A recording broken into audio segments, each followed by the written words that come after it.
Today's video is sponsored by Into the AM. What is going on to all my Only Murders in the Building fans out there, and welcome back to my channel, Movie Files. We are back discussing the second season, episode 4, which was titled Here's Looking at You, an episode that gave us relationships between fathers and sons and fathers and somewhat their old daughters.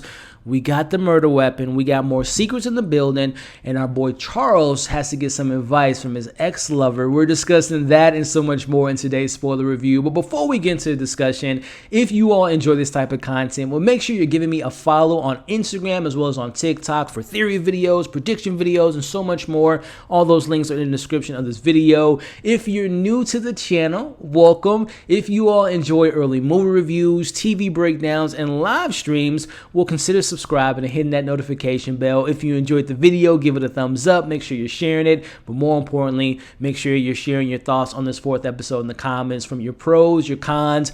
Are we getting closer to discovering who this murder is? And of course, what Easter eggs, what theories and predictions do you all have from this episode? Let's go ahead and share those in the comment section. Before we get into the breakdown, we got breaking news that dropped the day as I'm recording this, and that is the renewal of season 3 of Only Murders in the Building. And as you all saw on the screen, coming soon. Now, hey, I wouldn't put it past them to give us a 2-for-1 special, 2 seasons in 1 year.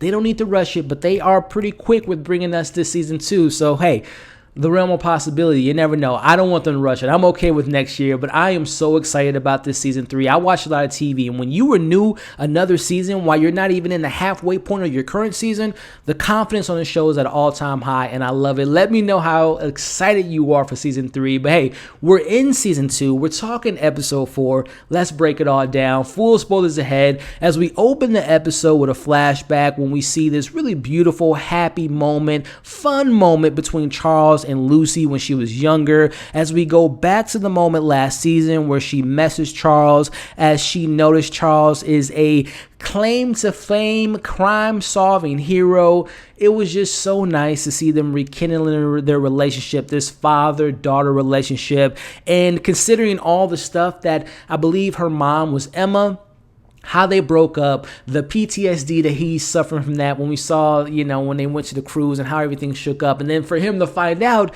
she's getting married, it was just, it broke my heart. But again, I love when we get to explore these characters, explore their past and characters that mean a lot to them. And I want to say it now before I forget. I believe the young lady's name is Zoe Coletti. She was fantastic. This show just manages to grab these incredible actors, and they just fit so perfectly in the show, and their chemistry is great.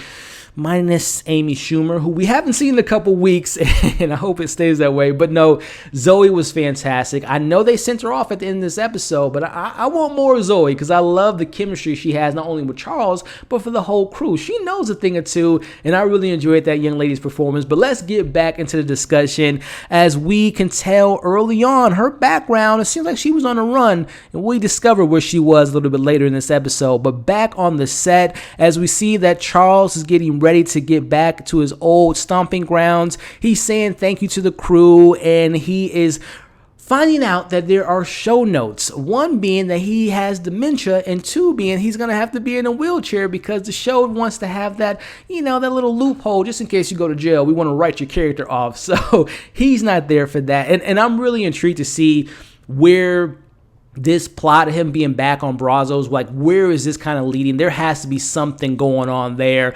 that we're going to discover, because I don't think they're just giving us that. Again, they're kind of giving us Charles is getting back to the, society, getting back to his old job, linking up with old friends and family members, and obviously just being more open. Because if we go back to season 1, he was a hermit. He was by himself. He was quiet. He didn't have any of this stuff. So I know that they're pointing towards him opening his life up more, but I think that there's something more to what they're giving us in this whole Brazos situation. Let me know your thoughts on all that. And if Charles should stand up for himself and say, no, I don't want to be in no damn wheelchair, and I don't want to have dementia. I want to be the character I used to be.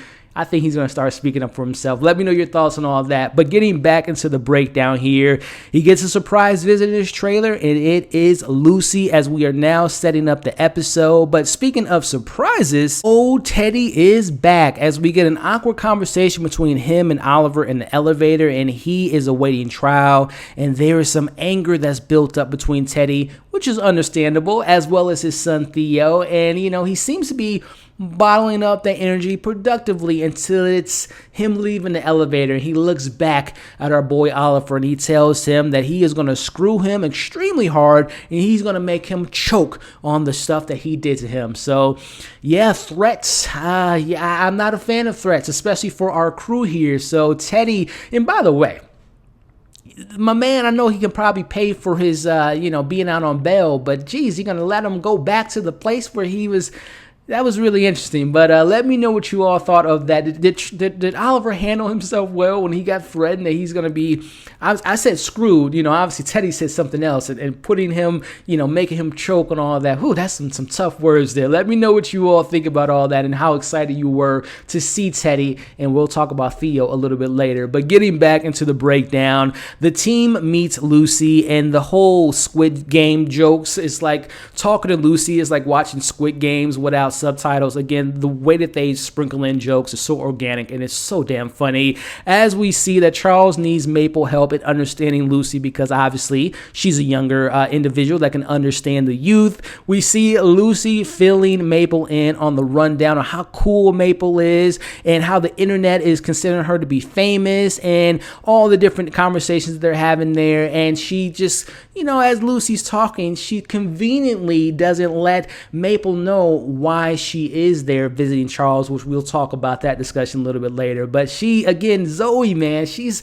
a fireball. I really enjoyed that character. And again, I really hope, fingers crossed, we get more of her later in this season. But as we go back to hearing Charles and his old hit song, Angel in the Flip-Flops, but more importantly, ding, ding, ding, murder weapon has been planted in his apartment. Who's doing this? Who is doing this? We'll get to that discussion a little bit later as Zoe finds the murder weapon.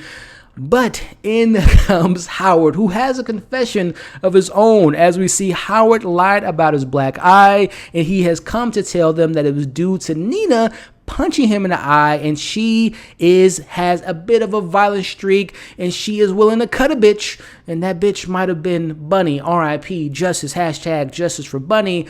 They're really building the red herring of Nina, and we have a discussion there, but shout out to Howard. Again, the comedic beats, the characters, the side characters are just so great in this show. But let's get back to the breakdown. I don't know how they managed to keep a straight face. Again, going back to the comedy beats, when we see Lucy go to the bathroom and they're waiting outside, and when, Oliver, awkward silence, like, hey, my grandma used to tell me when I was in the bathroom for a long time that, hey, do you want me to rub, what was it, lotion or Vaseline on your, what he said. And the fact that Selena Gomez and, Steve Martin was able to, I'm sure they have multiple cuts, because I would have been burst out laughing, especially the way he delivered it. Again, the comedy is so fantastic. But come to the bathroom, they discover there is a secret hidden door in Charles's bathroom. As we discover, Lucy used to play hide and go seek back in the day, and she knew all about these secret walls and the secrets behind the wall. As our crew decides to spy on Nina, and we get some interesting bits here. As we see, first off, we meet, which I assume, I don't know if they confirmed it, but the gentleman she was talking to is the father of the baby that comes out by the end of this episode. We don't get confirmation, but I'm pretty sure that's the case.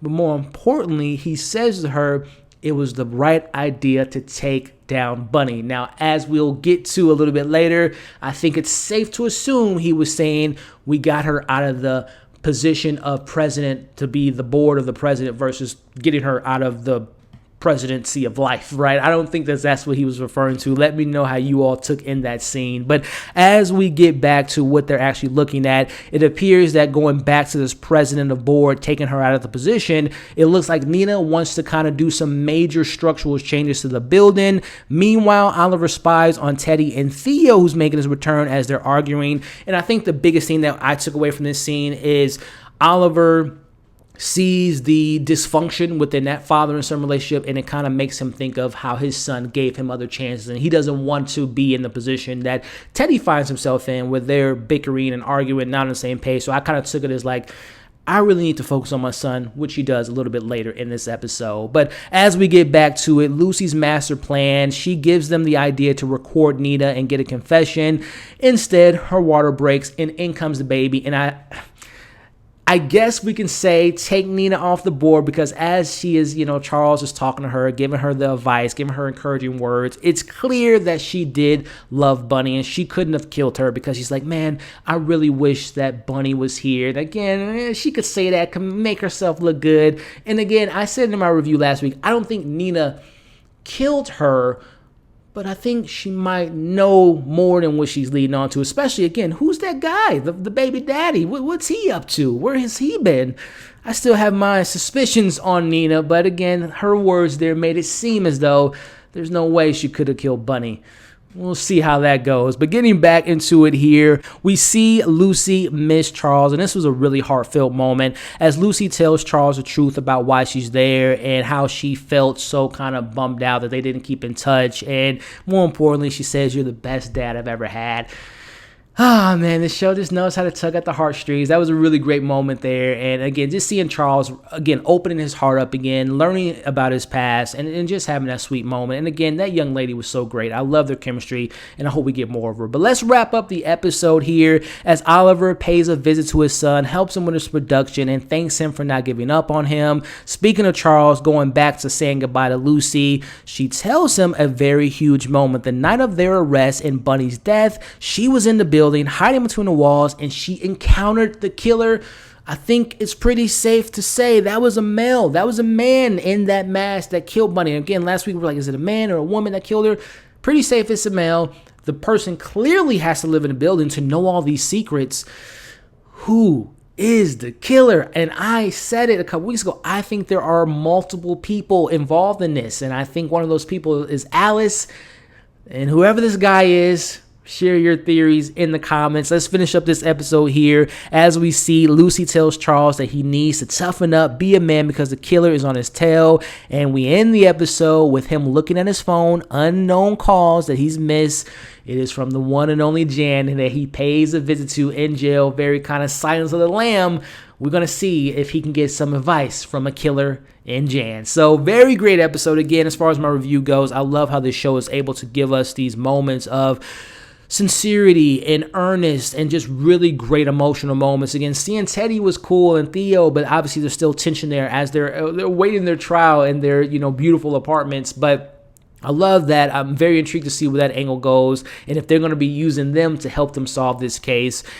Transitioning over to, again, Zoe and I should say Lucy and Charles. That stuff was just great. Their chemistry was fantastic. Again, fingers crossed. I really hope they bring her back for more, because I just love what she brings to the table and how she was so witty, and just it balances the team out, right? 2 females, 2 males. We got a Scooby-Doo team here full in effect. So I really do hope that we get more of her, because I thought she was fantastic.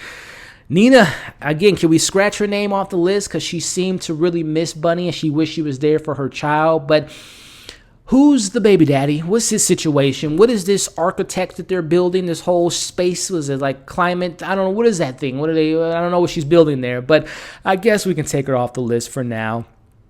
But again, these secret walls, and this killer has to live in the building to have access to the wall, to know about the walls. How close was this individual to Bunny? I know some people mentioned in the comments, Howard, right? I don't think it's Howard. I don't really do. I mean, if you come to think about it, if Bunny was struggling to attack her, she could probably punch him in the eye. And again, he lives in the building. I know we were suspecting Howard last year, and he cleared his name.